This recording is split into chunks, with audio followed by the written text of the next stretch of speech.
Assalamu alaikum. Wa alaikum. Ai mutum. Kai ya. Ango. Ai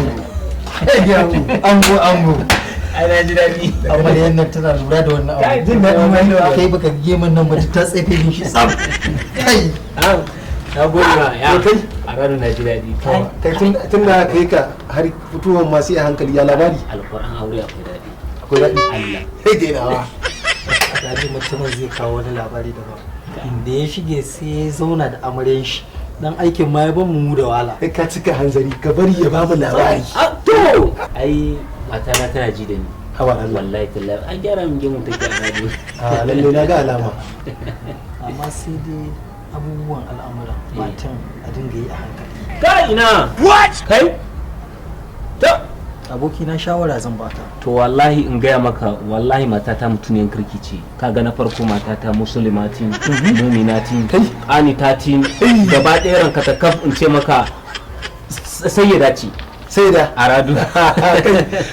dole ni ma dole in ji auren nan. Allah ka aure. Mutumin nan ina ba shi shawara bai san yadda ne aure na ba na ji zafin shi ba. Ina ga me ba daɗin aure yanzu yake je ke. Kai mata na bata da matsala. Wallahi bata da matsala. Kai yanzu ya kamata ka tashi ka raka ni gun wannan yarinyar ni ma in je kwani ma zan samu mummunatu.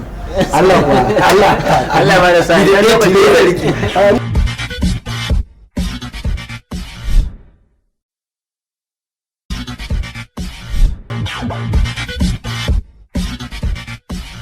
Salamu alaikum kawata.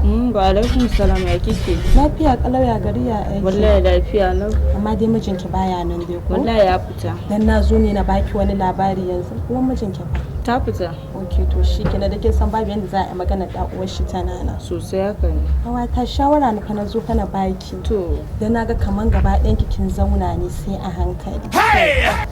Kina ganin mijin nan naki da kike ganin shi haka kina ganin shi shiru kaman ba ruwan shi. Ai shawara na zo na baki a san yadda zaki ki mallake shi ki samu abin da zaki samu. Ko da shanayin nan nashi ne kawai ya siyar ki samu abin da zaki samu. Ai ko da na ji daɗi. Ai shi ne yasa nake son ki. Kina ganin shi haka shiru sai a yanda ya karo miki kishi kin ga shikenan ya gama ki kin ga yanzu yanda za a yi ki zo kawai mu je akwai wani malami na aikin shi kaman yankan waka ne mutum da duk yanda muka je komai zai riga ya kammala a wajen.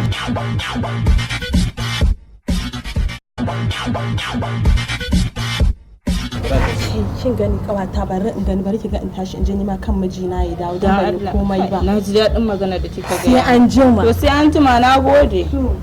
Ina kake? Da ka da kama ɗibo mun ruwa.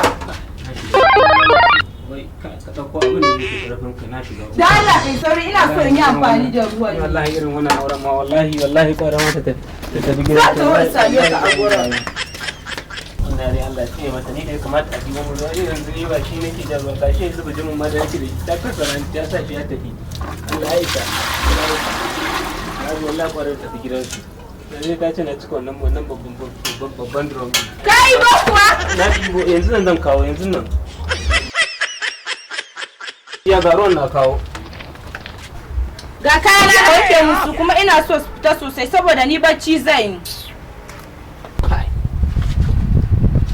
Ya abin da aka da wulaƙanci a cikin ni zan muki wanki? Allah ya isa. In yaushe fa ne in ɗibo ruwa in je in yi kiwo yanzu ga yi ce ni zan muki wanki dan bala'i Allah ya isa wallahi. Tana zuwa. Bari in ga tuna kafin ta zo. Assalamu alaikum. Ango. Ka sha bulla. Ka sha bulla ango. Wannan gemun naka an tsefe shi fiyan. Kai ina raduwan fita sani shekarar jiya da ɗibo ruwa. Wai gaggawanta ya ce musulmatu. A yanzu a radu shekarar jiya wanke ta zani jiya na ɗibo ruwa. Musulmatu. Ka ina wallahi ba wannan magana yanzu ta zama shegiya cin algunguma cin munafika cin wallahi saura kirista ta zama bazawara cin. Bazawara tu. A radu. Ango Kashi